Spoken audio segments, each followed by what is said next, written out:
지금부터 노새 두 마리를 한번 자세히 살펴보도록 하겠습니다. 이번 영상에서는 발단 부분을 자세히 살펴보려고 하는데요. 발단 부분에서는 크게 두 가지를 보려고 합니다. 첫 번째, 작품 속에 나타난 시대의 모습에 대해서 살펴보려고 하고요. 두 번째, 시대의 모습과도 관련이 있지만 구동네와 새동네가 어떤 차이가 있는지를 집중적으로 같이 보도록 하겠습니다. 우리가 교실에서 이미 노새 두 마리를 한번 읽었을 거고요. 만약 내용이 잘 기억이 나지 않는다 하는 친구들은 잠깐 영상을 멈추고 우선 한번 읽어보고 시작하도록 할게요. 오늘 함께 살펴볼 발단 부분은요. 교과서 37쪽 22번째 줄까지입니다. 그 골목은 몹시도 가팔랐다 라고 하는 문장과 함께 연탄을 배달하는 아버지의 모습으로 소설은 시작하고 있습니다. 여기서 나오는 마차, 이것도 그 시대의 모습을 보여주는 소재이죠. 자, 이런 식으로 그 시대의 모습을 보여주는 소재에는 동그라미 하면서 같이 보도록 할게요. 이 작품의 시대적 배경은 1970년대입니다.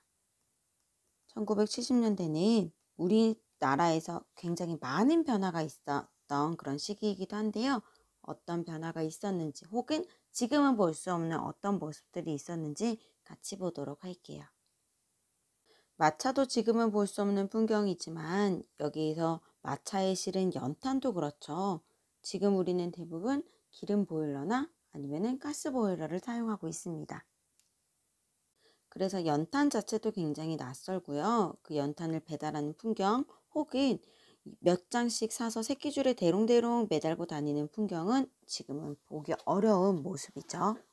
시대적 배경은 1970년대라고 했는데요. 공간적 배경은 서울 어느 변두리입니다. 서울 변두리에서 살아가는 사람들의 모습을 굉장히 실감나게 구체적으로 묘사를 하고 있어요. 나와 함께 살아가고 있는 사람들의 어떤 경제적인 형편은요.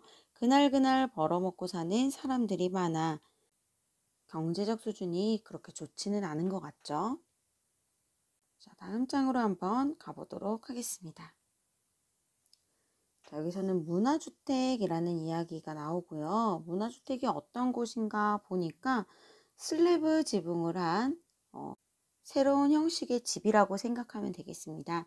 1970년대, 시간적 배경인 1970년대에는 우리나라에서 새마을운동이라고 하는 것들이 일어나던 때예요. 그래서 이 문화주택이라고 하는 것은 일제강점기에 처음 들어오기 시작해서 화장실과 부엌이 집 안에 있는 어떤 신식 주택을 이야기합니다. 우리가 그 전에 살았던 방식의 집과는 새로운 형태의 집이 들어오기 시작한 거죠. 그래서 1970년대에는 이런 슬래브 지붕을 한 집들과 판잣집이 서로 섞여 있는 그런 마을의 형태였다고 생각하면 되겠어요. 기존에 있던 판잣집을 모두 바꾸는 경우, 주택 개량을 하는 경우도 있었고요. 지금 이 소설에 나온 것처럼 판잣집으로 이루어진 동네는 그대로 두고 거기 있는 사람들은 거기 살아야 하니까요. 그리고 빈 땅을 새롭게 개발해서 그곳에 새로운 집을 짓는 형태도 있었습니다. 이렇게 우리는 그 전에 살던 동네는 구동네라고 불렀고요. 문화주택들이 차지하고 들어선 동네를 새동네라고 불렀다라고 이야기를 하고 있네요. 구동네 같은 경우에는 집도 판잣집이고 연탄도 고작해야 두서너 장 이렇게 사가는 경제적 수준이 좋지 않은 그런 마을이었어요. 그런데 새 동네 사람들에서는 연탄을 한번 들여놓았다 하면 몇 달씩 떼니까 이 말은 한 번에 많이 들여놓는다는 거죠. 그래서 구동네 사람들에 비해서 경제적 수준이 나은 것을 알 수 있습니다. 그 시대를 보여주는 말들이 많이 등장하고 있어요. 노새 마차, 방금 봤던 거기도 하지만요. 노새 마차도 있고 그리고 보면 지금은 좀 익숙한 그런 제품명이기도 하지만 이 당시엔 굉장히 새로운 거였죠. 환타니, 미린다니. 어떻게 보면 기존에는 정말 먹고 살기 위한 물품들을 가게에서 살 수 있었다면 점차 기호식품이라고 하는 있으면 좋은 것들이 가게에 들어오기 시작합니다. 퍼머스드 아이스크림도 그렇죠. 이것은 새로운 형태로 들어온 아이스크림의 종류를 이야기한다고 해요. 그리고 귤이 시대적 상황을 드러내는 건 아니지만 그전에는 잘 볼 수 없었던 이런 과일들도 동네에서 볼 수 있게 됩니다. 슈샤인보이 굉장히 낯선 말이죠. 구두 닦기를 이르는 말입니다. 계속해서 같이 보도록 할게요. 이렇게 이 동네에 새롭게 이사 온 새 동네 사람들은요.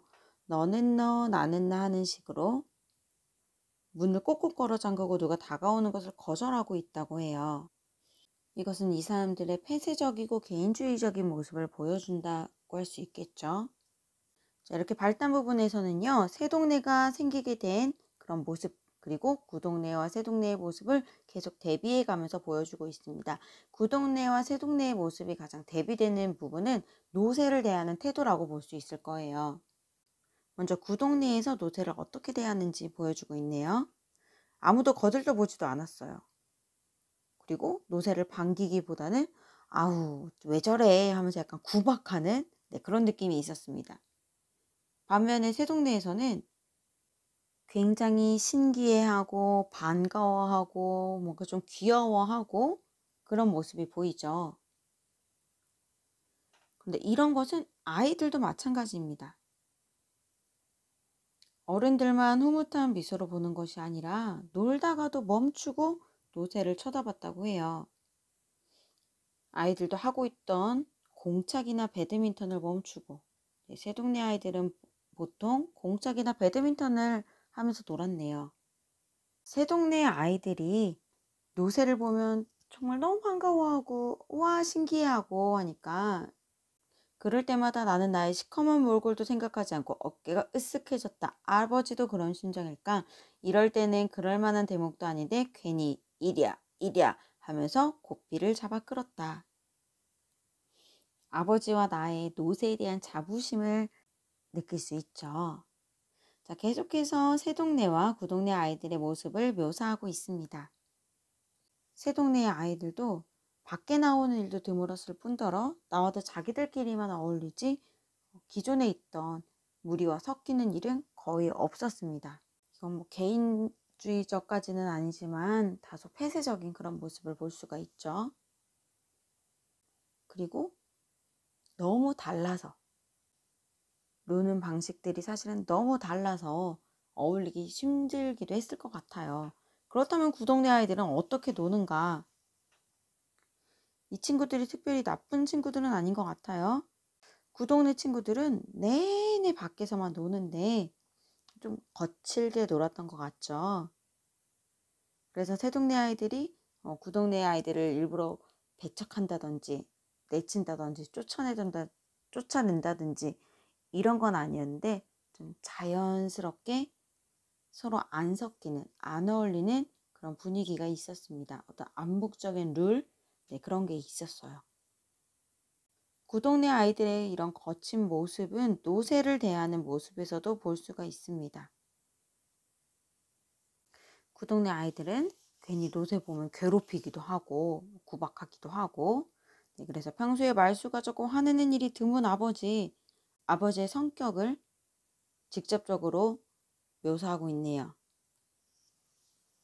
평소에 말수가 적고 과묵한 편이신 것 같아요. 화내는 일도 드문 아버지도.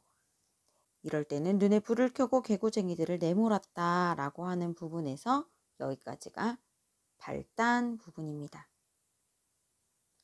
우선 발단 부분에서는 새 동네가 생기는 모습을 잘 그려내고 있어요. 그리고 구동네와 새 동네 사람들의 어떤 차이라든지 이런 것들을 대조해서 계속 교차해 가면서 보여주고 있죠. 그러면서 구동네와 새 동네 사람들이 서로 어울리지 않는 그런 모습을 보여주고 있습니다. 오늘은 노새 두 마리 두 번째 시간, 지난 시간에 이어서 전개 부분 살펴보도록 할게요. 발달 부분에서는 주로 이 작품의 공간적 배경이 되는 마을에 대한 소개가 있었죠. 그래서 그 마을이 구동네와 세동네로 나뉘게 되면서 그 사이에서 사람들의 살아가는 모습을 보여주었습니다. 전개 부분에서는 시간을 나타내는 말이 나와요. 그런 말부터 먼저 보도록 하겠습니다. 우선 우리 집에 노새가 들어온 것은 2년 전이었다 라고 이야기를 하죠. 그리고 그 뒷부분에 보면 다음 장에 보면요. 21번째 줄이네요. 그 노새가 오늘은 우리 집에 없다. 그러더니 그 다음 문장에서요. 노새가 갑자기 달아난 건 어저께 일이었다. 2년 전 일을 이야기하다가 지금 내가 말을 하고 있는 이 시점, 오늘을 언급하고 그리고 다시 어저께 일로 돌아가게 됩니다. 자, 이렇게 2년 전에서 오늘로 온 거는 시간의 순서상 자연스럽죠. 그런데 오늘에서 어제로 갔습니다. 이거 먼저 언급하고 그 다음 전개 부분 시작할게요. 이렇게 시간을 거슬러 올라가는 것을 역순행적 구성이라고 합니다. 그래서 이 시간을 나타내주는 말들을 통해서 여기서 역순행적 구성을 사용하고 있다라는 거 기억하면서 앞으로 다시 돌아가도록 할게요. 전개 부분은 2년 전 노새가 들어오는 것부터 시작을 하는데요. 그 전까지는 말을 부렸는데 이 말과 노새를 바꾸게 되죠. 교실에서 이야기했던 것처럼 노새는 말과 당나귀를 교배해서 만든 그런 품종이잖아요. 그러다 각각 말의 장점과 당나귀의 장점을 모두 가지고 있는 그런 품종이라고 이야기를 했었습니다. 그래서 물론 말보다 힘은 약하지만 체구가 작기 때문에 먹을 것도 좀 덜 먹는다는 그런 것들, 그리고 어떤 것을 줘도 잘 먹는 그런 잡식성 동물이라는 그런 장점들이 있었죠. 우선 바꿔온 노새가 힘이 하나도 없어 보여서 비리비리 약하기만 보였는데 할머니 어머니 큰형은 그것을 보면서 빈정듭니다. 근데 그거에 대해서 아버지가 아니 내가 말이야 이런 생각 저런 생각을 해서 이거를 바꿔 하는데 어떻게 뭐 이런 반응이야, 이런 말씀이 없으세요. 가타부타 그냥 말이 없이. 여기서도 아버지의 어떤 성품이 나오죠. 어떤 과묵한 아버지의 성품이 드러나고 있습니다. 아버지가 사실 지금까지 장면 중에 목소리를 높이시거나 화를 낸 부분은 한 부분이었어요. 혹시 기억나나요? 네, 발단의 끝 무렵이었죠. 평소에 말수가 적고 화내는 일이 드문 아버지도 이런 때는 눈에 불을 켜고 개구쟁이들을 내몰았다. 어떤 아버지의 노새를 향한 애정을 느낄 수 있습니다. 자, 다시 돌아와서 그래서 노새를 우리로 끌고 가서 솔질부터 시작을 하고 말을 키우던 곳에서 노새를 키우기 시작했어요. 그런데 그 우리가 있기는 한데 그 우리가 어떤 곳인가, 방과 바로 있다 있는 처마를 그냥 조금 더 연장한 것 뿐인 거예요. 그러다 보니까 결국은 우리라고 정해놓은 그곳은 바로 옆에 방인 거죠. 이런 열악한 형편, 거기에서 어려운 우리 집의 형편을 볼 수가 있습니다. 특히 그 방은 내가 주로 자는 방이었기 때문에 잠결에도 나는 노새와 함께 할 수밖에 없었던 거예요. 그러다 보니까 자연스럽게 노새를 돌봐주는 것은 나의 일이었죠. 큰형까지 군대 가게 되면서 이제는 내가 노새를 전적으로 돌보게 되었습니다. 그런데 전적으로 그 일을 돌보는 게 나쁘지만은 않았었던 것 같아요. 그러면서 내가 깜냥으로는 나 나름으로는 지성스럽게 털어주고 닦아주고 하는데도 이런 모습들, 그리고 어떤 내 그런 정성, 그래서 정성으로 노새를 돌보는 나의 모습을 볼 수가 있습니다. 그래서 자연스럽게 나와 노새의 친밀함도 생기게 됐죠. 그 다음에 여기서 한 가지 더 봤으면 좋겠는 것은요, 노새의 색깔입니다. 원래는 회색빛이었는데 우리 집에 온 뒤로는 차츰 연탄때가 묻어서 검정빛으로 변해갔다라고 하는 거예요. 회색빛에서 검정빛으로. 나와 아버지가 연탄 배달을 하는 그런 것도 있지만 혹시 잠깐 몇 장 넘겨서 그 노새 두 마리 제목 나온 부분 볼까요? 그럼 사파를 보면은 굉장히 어둑어둑한 그런 느낌으로 사파가 그려져 있습니다. 이것은 나와 가족들이 겪고 있는 삶의 어려움을 색깔로 표현했다라고도 볼 수 있을 것 같아요. 이렇게 정성으로 돌봐줬던 노새가 어저께 달아나고 말았습니다. 이제 어제 어떻게 노새가 달아나게 됐는지 그걸 아마 상세하게 이야기를 할 것 같아요.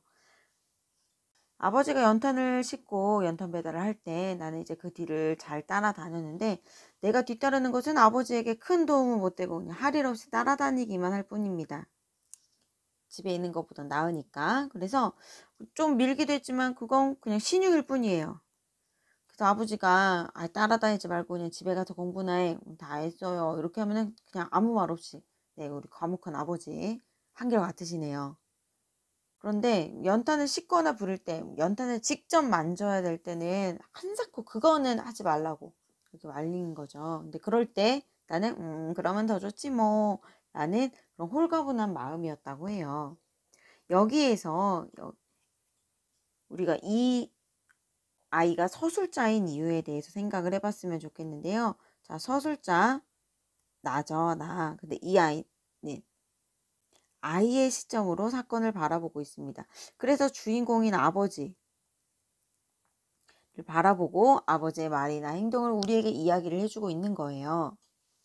내가 전달해주는 것 말고도 그 여백 속에서 어떤 인물들의 상황이나 마음이나 그런 것들을 우리가 짐작할 수 있다라고 하는 거죠. 그래서 아이의 시선으로 작품을 서술할 때 장점은 아이가 보는 것은 제한적일 수밖에 없기 때문에 독자들에게 더 많은 것들을 짐작하게 하고 상상하게 하고 생각하게 하는 그 독자들의 몫을 더 많이 남겨준다라고 하는 그런 장점과, 그리고 아이는 많은 의미를 부여하지 않아요. 그냥 보이는 그대로 들리는 그대로 이야기를 한다라고 하는 거죠. 그래서 굉장히 어떻게 보면은 오히려 객관적으로 그 상황을 전달할 수 있다라는 그런 장점도 있습니다.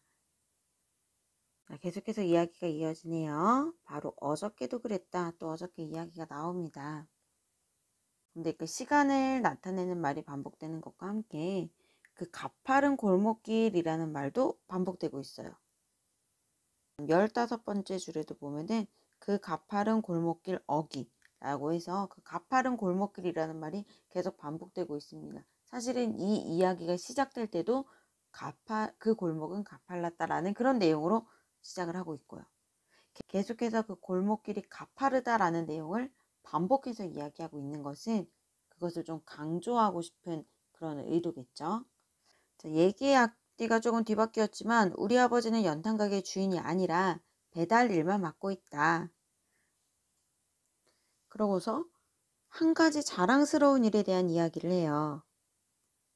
아버지는 아무리 찾기 힘든 집이라도 척척 알아낸다는 것이다. 여기 날개 질문에다 답 그대로 확인해 주면 되겠죠.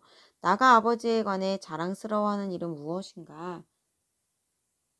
연탄공장 사람들도 인정할 정도로 집 찾는데 귀신이라니까 이렇게 칭찬을 할 정도로 굉장히 집을 잘 찾아낸다라고 하는 거예요. 내가 아버지에 대해서 아버지를 어떠한 시선으로 바라보고 있는가, 이렇게 아버지를 자랑스러워하고 있는 것에서 이 아이가 참 아버지를 따뜻한 마음으로 좋은 마음으로 바라보고 있구나 라는 것을 짐작할 수가 있죠. 그래서 어저께도 아버지는 이러이러한 댁에 갖다 주라는 말을 듣자마자 뭐 두 번 물어보지도 않고 나서고 나는 그 뒤를 쫄래쫄래 따라갑니다. 그 가파른 골목길 어귀에 이르자 이제 한 번에 올라가지 중간에 멈추면 힘드니까. 그런데 이날따라 오른길 중턱에서 턱 걸리고 만 거예요. 왜 그럴까 봤더니 그곳에 살얼음이 있었던 거죠. 살얼음. 여기서 우리가 계절적 배경을 짐작할 수 있습니다. 그냥 오르막길도 어려운데 살얼음까지 위에 깔려 있으니까 당연히 힘들 수밖에 없죠. 자, 그런데 이렇게 어려운 상황에서 지나가는 사람들이 그걸 봤지만 아유 어쩐데 아유 힘들겠다라고 생각은 했을 거예요. 그런데 사람들이 몇 명 지나갔으나 모두 쳐다보기만 할 뿐 아무도 달라붙진 않았다. 그전에도 그랬다. 사람들은 얼핏 도와주고 싶은 생각이 났다가도 상대가 연탄 마차인 것을 알고는 감히 손을 내밀지 못했다. 다른 사람 일에 무관심한 그런 세태를 보여주는 거죠. 개인주의적인 모습을 볼 수가 있습니다. 이게 이기주의랑은 달라요. 이기주의랑은 다르고 우리 발단 부분에서 새 동네 사람들이 개인주의적인 모습을 보인다라고 또 이야기했었을 거예요. 그래서 그것과도 좀 닿아 있는 지점이 있죠. 자, 그런 난감한 상황 속에서 아버지는 평소에 끝없지 않게 사정없이 노새에게 매질을 해댔다. 그러면서 비속어도 사용을 합니다. 그 당시 사람들의 어떤 삶의 모습을 현실적, 사실적으로 보여준다고 할 수 있습니다. 노새가 막차가 내박 처진 자리에서 벌떡 일어서더니 뒤도 안 돌아보고 냅다 뛰기 시작하죠. 이 노새가 도망친 이것이 바로 이 소설의 핵심 사건이 되겠습니다. 그리고 아버지까지 이제 넘어진 상황이기 때문에 내 노새 이러면서 그저 노새가 도망가는 거를 바라만 보고 있다가 정신이 드니까 새하얘진 얼굴로 빠른 걸음으로 노새를 뒤쫓죠. 자, 여기까지가 전개입니다. 전개. 전개 부분의 내용 정리해 볼까요? 연탄 배달마차가 언덕에서 넘어지면서 노새가 달아나는 그 모습을 이야기하고 있죠. 자, 여기까지가 전개였고요. 다음 시간에 위기 부분 함께 살펴보도록 하겠습니다. 자, 오늘은 위기 부분 함께 살펴보도록 하겠습니다. 우리 지난번에 전개 그리고 발단 부분 이렇게 살펴봤었는데요. 전개에서는 주로 구동래와 새동래에 대비되는 모습에 대해서 살펴봤었고요. 발단 부분에서는 2년 전 노새가 우리 집에 왔던 것부터 해서 어저께 노새가 도망친 사건을 실감나게 그려주고 있습니다. 오늘 살펴볼 위기 부분은 굉장히 분량이 길죠. 그래서 여러분 좀 후다닥 지나가는 장면들도 있을 거예요. 그래서 여러분들이 읽었다라는 것을 전제하고 읽었다라고 생각하고 그리고 내용 보려고 하니까요. 혹시 나는 아직 책을 못 읽었다 혹은 위기 부분 내용이 기억나지 않는다 하는 친구들은요. 잠깐 멈추고 먼저 위기 부분 살펴본 후에 다시 영상 시작하도록 하겠습니다. 자, 그럼 위기 부분에서는요. 노새가 달아난 후의 모습이죠. 그래서 크게 두 부분입니다. 노새가 달아난 후 아버지와 나의 반응 혹은 사람들의 반응에 대해서 보려고 하고요. 그리고 그 속에 내가 꿨던 꿈에 대한 이야기가 나와요. 그래서 시간적은 어저께 있었던 일과 그리고 오늘 노새를 찾으러 다니는 이 어제와 오늘 일인데요. 그 어제와 오늘 사이에 밤에 꾸었던 꿈까지 그렇게 크게 세 장면을 우리 살펴보도록 하겠습니다. 그리고 이번 단원의 학습 목표가요. 과거의 삶이 반영된 작품을 오늘날의 삶에 비추어 감상할 수 있다입니다. 그렇기 때문에 작품 속에 드러난 그 당시 시대적 배경, 시대의 모습을 보여주는 그런 소재나 장면도 여러분들이 찾을 수 있어야 되겠어요. 특별히 이 작품은 1970년대 산업화 도시화 되고 있는 모습을 보여주고 있죠. 자, 그러면 함께 작품 보도록 하겠습니다. 가장 먼저 노새를 잃어버린 아버지의 반응부터 볼까요? 아버지는 입안 소리도 아닌 엉거주춤한 소리로 내 노새 이렇게 외치면서 노새가 달려간 곳으로 뛰어가고 있어요. 그런데 이 말을 계속해서 반복하고 있습니다. 아래에서도요. 내 노새라는 말이 또 나와요. 거기 23번째 줄 한번 볼까요? 내 노새. 네, 이런 말을 반복하면서 노새를 따라가고 있습니다. 조금 더 내려가 보면은 이렇게 노새를 잃어버린 아버지의 심정을 엿볼 수 있는 그런 장면들이 있어요. 하고 싶은 수많은 말들이 있겠지만 내 노새라는 말밖에 못하는 아버지의 모습, 그리고 큰 길로 나가자 덜컥 주저앉아서 쉽게 일어나지 못하는 그런 모습들, 그리고 내가 봤던 아버지의 눈 속에는 더할 수 없는 실망과 깊은 낭패로 가득 차 있더라는 거죠. 여기서 이렇게 아버지의 좀 절망스러운, 난감해하는 그런 모습들을 볼 수가 있습니다. 자, 그럼 이와 대비되는 사람들의 반응도 보면 좋겠는데요. 사람들의 반응은 다시 위로 거슬러 올라가 볼게요. 노새로 소란이 발생하니까 사람들이 관심을 보이면서 몰려들기 시작하죠. 금세 이 집 저 집에서 사람들이 쏟아져 나와서 수많은 사람들이 모여 웅성대기 시작합니다. 그런데 사람들은 어떻게 하냐면요. 노새를 차지하려고, 노새를 잡으려고 아무것도 하지 않아요. 그죠? 지켜만 볼 뿐이죠. 마치 강 건너 불 구경하듯이. 시끌시끌하니까 관심은 보이지만 아무도 그 일에 개입하지는 않죠. 그래서 어떤 사람들의 무심한 모습을 아버지의 절망스러운 모습과 함께 대비해서 보여주고 있습니다. 이런 사람들의 모습은 계속해서 반복돼요. 다음 장으로 넘어가 볼게요. 다음 장에서도 보면 나와 아버지와 나는 계속해서 그 난감해하고 힘들어하고 속상해하고 있죠. 아버지의 얼굴 근육이 실룩거리는 그런 모습을 보면서 나도 축 처지고 말고, 그리고 슬픔이 북받쳐서 내 눈도 쓴벅거렸다. 이렇게 아버지와 나의 마음을 표현하고 있습니다. 그에 반해 지나가는 사람들은 구경거리나 되는 듯이 잠깐 쳐다보고 있어요. 그리고 더 아래로 내려가 보면요, 노새를 찾기 위해 이곳저곳 분주하게 뛰어다니는 나의 모습을 보고 아무도 무슨 일이니? 노새는 저쪽으로 갔단다. 아이고 잘 찾으렴 힘내라. 그런 말을 건네는 나에게 관심을 보이는 사람은 아무도 없더라는 거예요. 분주한 도시 속에서 혼자 고군분투하면서 이리저리 뛰어다니고 있는 나의 모습, 그리고 같이 분주하지만 전혀 상관없이 돌아가는 그런 도시의 모습이 함께 보이고 있죠. 사실 지나다니는 사람들이 노새에 대해서 묻지 않는다고 그 사람들이 나쁜 걸까요? 지난 시간에 봤던 것처럼 이런 개인주의적인 모습들이 너무나 당연하게 느껴진다라고 하는 거예요. 그런데 이 소설에서 이 부분을 좀 더 주목하게 되는 이유는요, 아마 그 전의 모습과도 대비되기 때문일 것 같아요. 우리가 옛날에는 그랬다고 하죠. 옆집에 숟가락 개수가 몇 개인지까지도 알았었다. 그게 꼭 좋은 거다라고 하기는 어렵겠지만 그게 너무나 자연스럽고 당연했다면 지금은 그렇지 못한 모습까지도 함께 볼 수가 있습니다. 자, 이제 노새를 막 찾아다니다 보니까 길가에 사람들만 많은 게 아니라 자동차도 많죠. 이 사파 굉장히 잘 그린 것 같아요.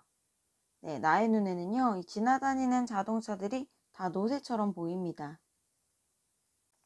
자동차를 노새에 비유하고 있어요. 근데 이것과 함께 한 가지 더, 사실은요, 이 자동차와 노새가 서로 상대적인 존재들이죠.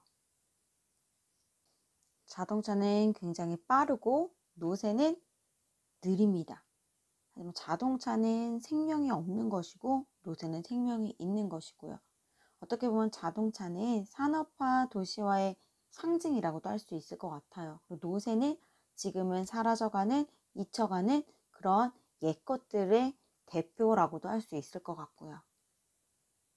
자, 그리고 그 밑에 보면은요, 그런데 그 중에 우리 노새는 없었다. 우리 노새는 어떤 노새인가? 두 귀가 쫑긋하고 눈이 멀뚱멀뚱 크고 코가 예쁘고 알맞게 살이 찐, 엉덩이에 까맣게 연탄가루가 묻어 반질반질하고 우리 사촌 이모 머리채처럼 꼬리를 길게 늘어뜨린. 여러분들 들어보니까 어때요? 내가 가지고 있는 노새에 대한 긍정적인 시선을 볼 수가 있죠.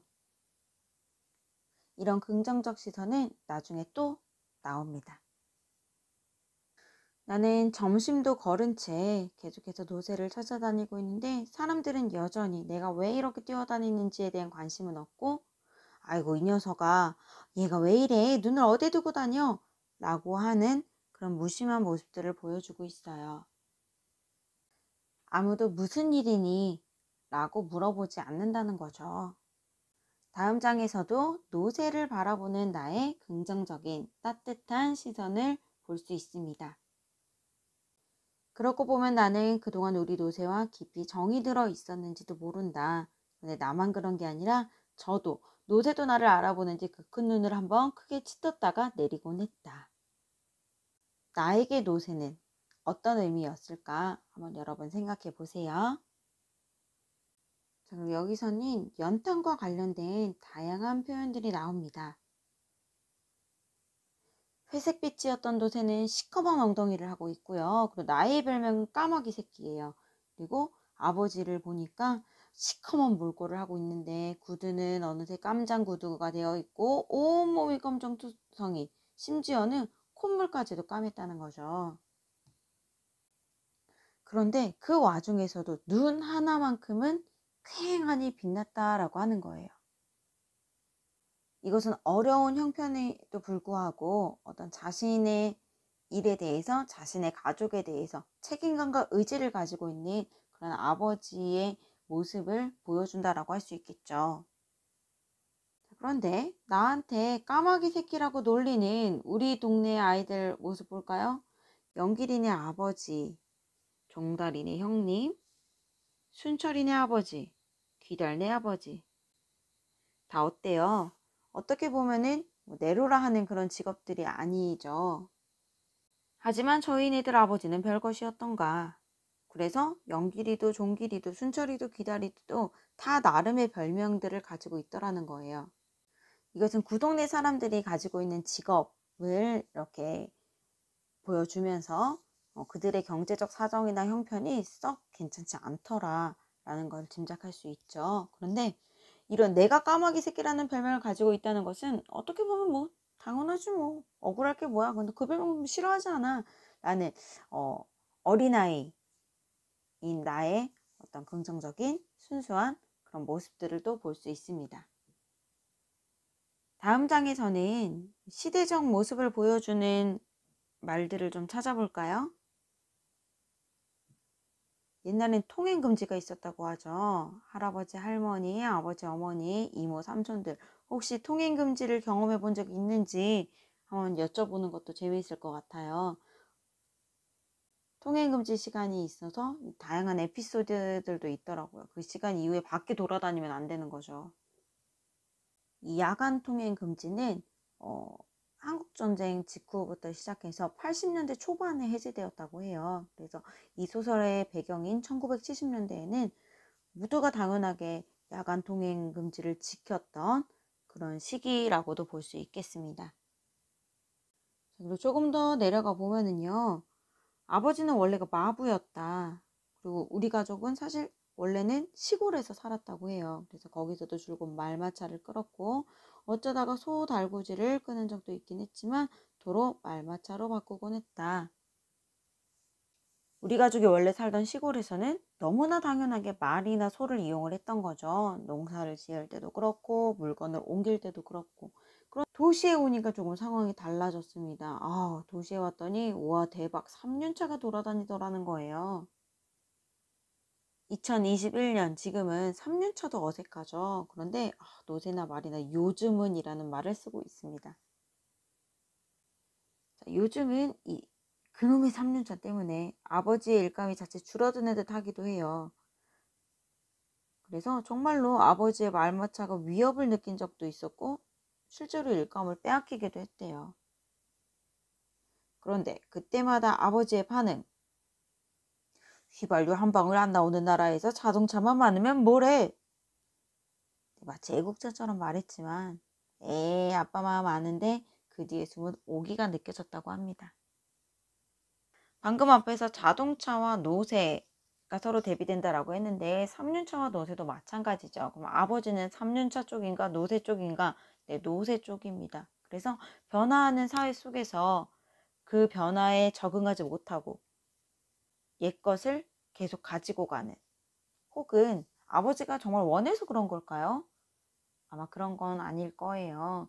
자, 아버지는 왜 3년차가 아닌 말이나 노새를 끌 수밖에 없었을까 생각해 보면 좋겠습니다. 자, 다음 장부터는 나의 꿈속 모습입니다. 꿈속에서도 노새를 잃어버린 건 마찬가지인데 노새가 어디를 가는지 내가 따라다니고 있어요. 그래서 그 이동 모습을 중심으로 한번 보도록 하겠습니다. 우선 골목에서 뛰쳐나온 노새는 큰 길로 향하죠. 큰 길로 향하고 보면은 노새가 도망가는, 노새가 달려가는 그런 모습에 따라서 굉장히 사람들이 어수선한, 당황하는 이런 모습들을 굉장히 실감나게 묘사하고 있어요. 근데 이런 노새를 바라보는 사람들의 반응, 일제히 발을 멈추고 쳐다보는 건 똑같아요. 그런데 어떠냐면요, 놀라고 또는 재미있다는 표정을 지었다고 해요.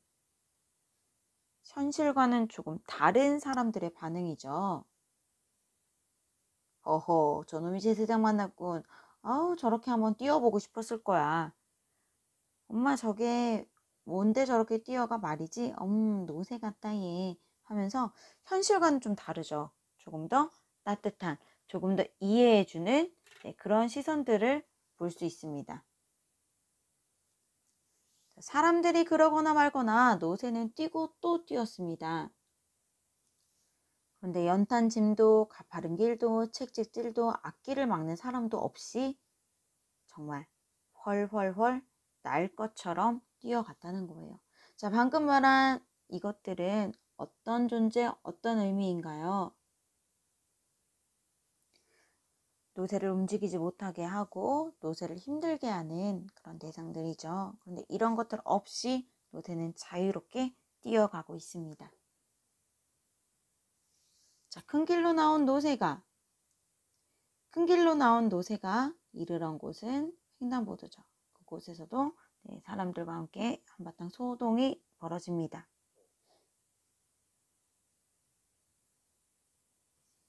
쭉 읽어가면서요.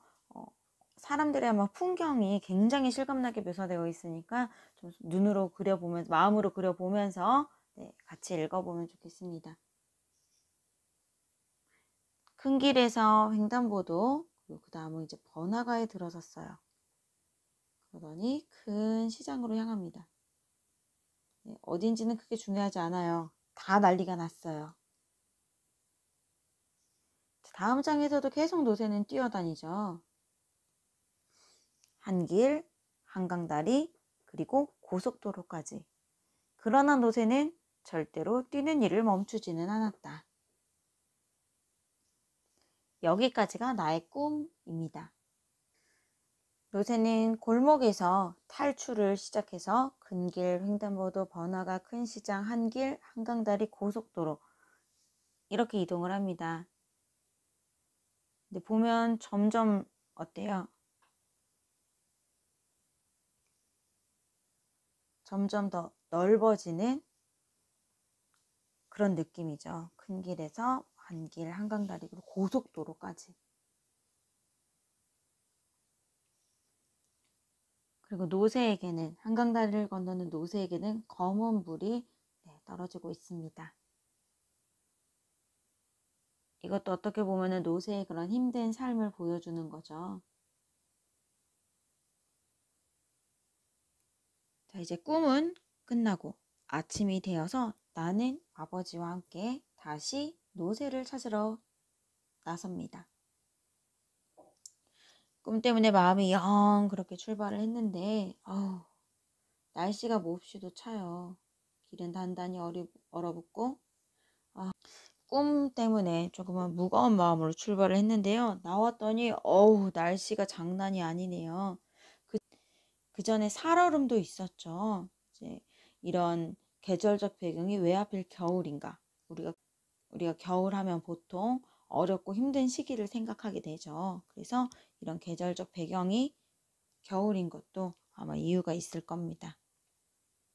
계절적 배경은 다음 장에서도 똑같이 드러나요. 눈발이 비치기 시작했다. 와, 하다 이제는 눈까지 내리기 시작하네요.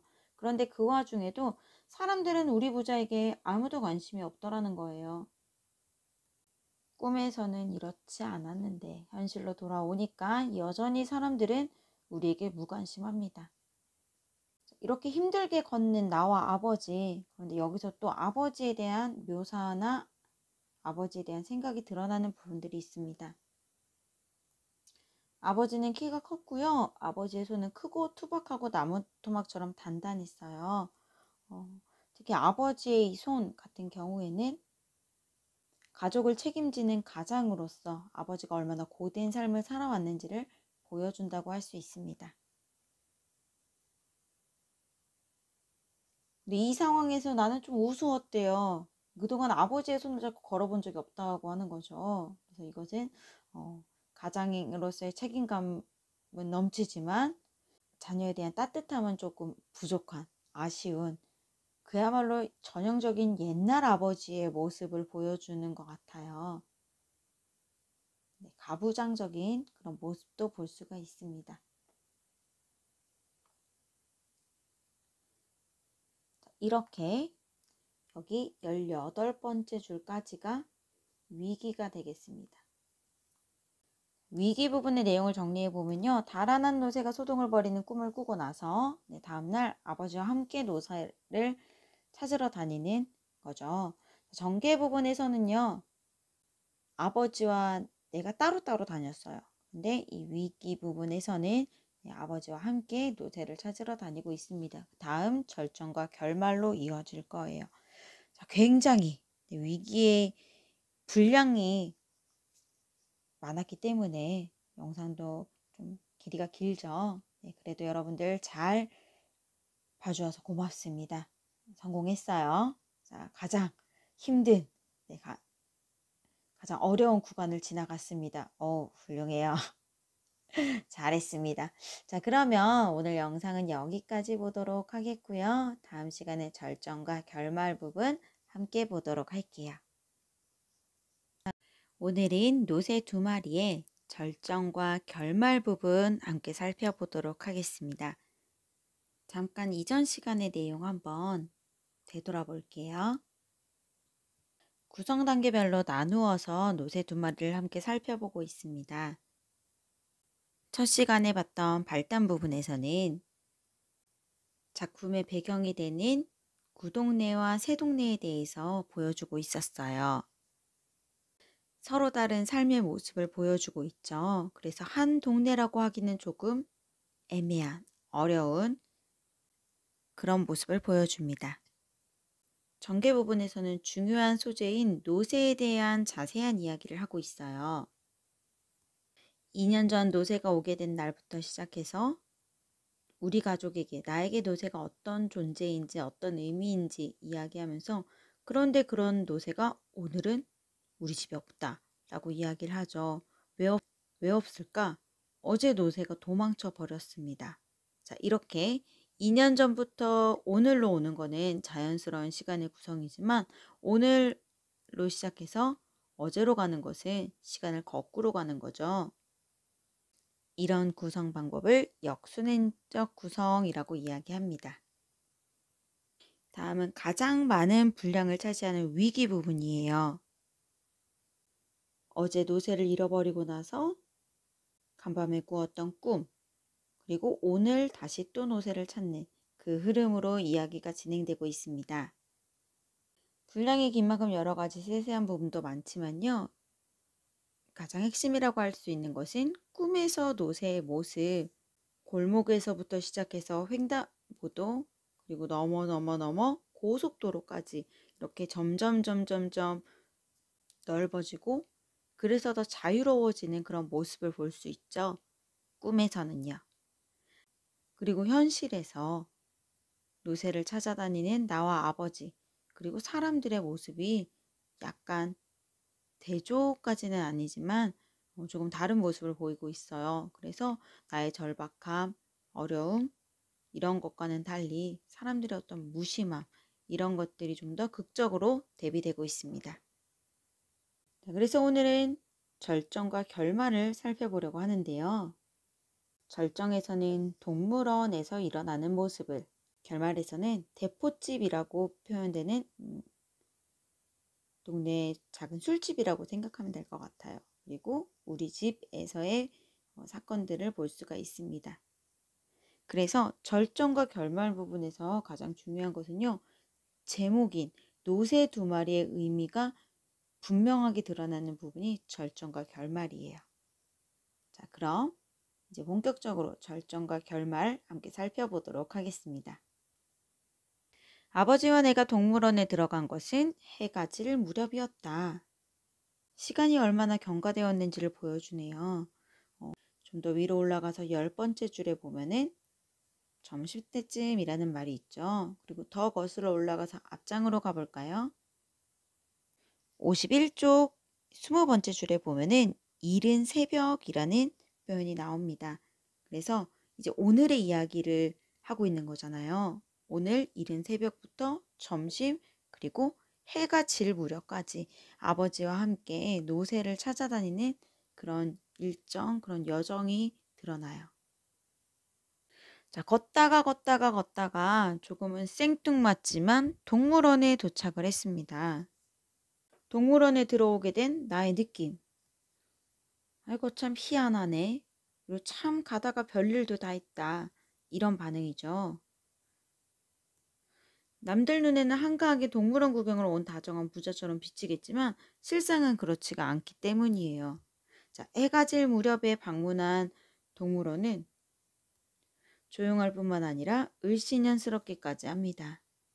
오늘 나는 아버지와 새로운 것을 참 많이 하네요. 아버지와 손을 잡고 걷기도 하고 아버지와 함께 동물원에 오기도 합니다. 이 두 문장만 보면 굉장히 다정한 부자 사이처럼 보이지만 그렇지 않다는 게 조금은 안타깝기도 하고요. 그런데 막상 동물원에 들어온 아버지, 그런 동물들을 별로 눈여겨보질 않죠. 눈에 초점도 없고 그냥 건성건성 지나갈 뿐입니다. 아버지의 머릿속과 마음속에는 지금 잃어버린 노새에 대한 생각으로 가득 차 있기 때문일 거예요. 그런데 그런 아버지의 모습을 보다가 나는 무엇인가 한 가지를 발견하게 됩니다. 얼룩말이나 노새나 말과 아버지가 정말 닮았다는 거예요. 무엇이 닮았냐면요. 길게 째진 감정이 없는 눈이며 노상 벌름벌름하고 하마 같은 입 그리고 덜렁하니 큰 귀 이런 외모가 닮았다는 거예요. 근데 이것은 오랫동안 아버지가 말이나 노새를 다뤄와서 그런 것인지 아니면 애당초 말이나 노새 같은 사람이어서 그런지는 모르겠다고 해요. 자, 말이나 노새 같은 사람이라는 것은 무슨 의미일까? 우리 노새가 연탄마차를 힘들게 끌면서 살았던 것처럼 우리 아버지도 그동안 참 고단한 삶을 살아가는 그런 존재라는 거죠. 그래서 이 동물원에 있는 얼룩말 우리 앞에서 나는 아버지의 겉모습이 그리고 아버지의 삶이 노새와 닮았구나라는 것을 깨닫게 됩니다. 물론 서술자가 어린아이기 때문에 뭐 이런 깊은 수준의 성찰이나 깨달음까지는 아니지만 아이의 생각에서 우리가 이런 내용들을 짐작하고 추측하고 끌어낼 수 있는 거예요. 날개 질문 한번 볼까요? 나가 아버지를 보며 노새를 떠올린 까닭은 무엇인가? 아버지의 외모가 아버지의 삶이 노새와 닮아 있음을 깨달았기 때문이죠. 자, 동물원을 나왔을 때 이미 거리는 밤이었다. 우리 한번 시간과 장소 정리해 볼까요? 시간을 나타내는 표현은요. 이른 새벽, 점심, 해질 무렵, 밤 이렇게 하루 종일을 보여주고 있습니다. 이른 새벽 집을 나와서 노새가 달아난 큰 길을 살펴보다가 점심때까지 해질 무렵까지 걷고 계속 또 걷죠. 꿈이 생각난 애가 아버지 우리 시장으로 가봐요 라고 이야기를 했지만 사실 시장에 갔는지 안 갔는지는 정확히는 모르겠어요. 별 싱거운 녀석 다 보겠다는 반응을 봐서는 안 갔을 것 같기도 하고 그런데 사실 아버지와 나의 상황에서는 정말 지푸라기라도 잡고 싶은 그런 심정이겠죠. 그래서 아마 갈 수 있는 곳을 다 가보지 않았을까라고 생각한다면 시장도 들렀을 것 같다라는 생각도 들고요. 자, 어쨌든 분명한 것은 사람들이 다니는 그런 거리를 계속 걷고 또 걷다가 해질 무렵 동물원에 들어갔다가 밤이 돼서 나오고 나서는 집에 가는 길에 대포집을 들르게 됩니다. 아버지가 나를 데리고 술집에 들어가신 거예요. 이런 일도 전에는 없던 일이었다. 노새를 잃어버리고 나서 노새가 달아나고 나서 아버지의 어떤 새로운 모습들을 많이 보게 됩니다. 아버지는 소주 한 병과 안주를 시키셨는데 안주는 내 몫으로 두시고 계속 술만 마시고 있는 거예요.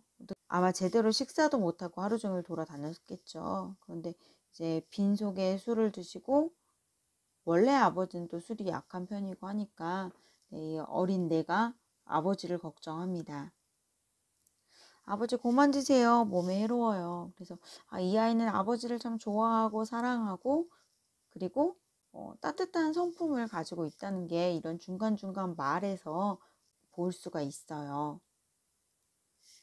아버지는 나의 만류에 대답은 하지만 술잔을 놓지는 못하십니다.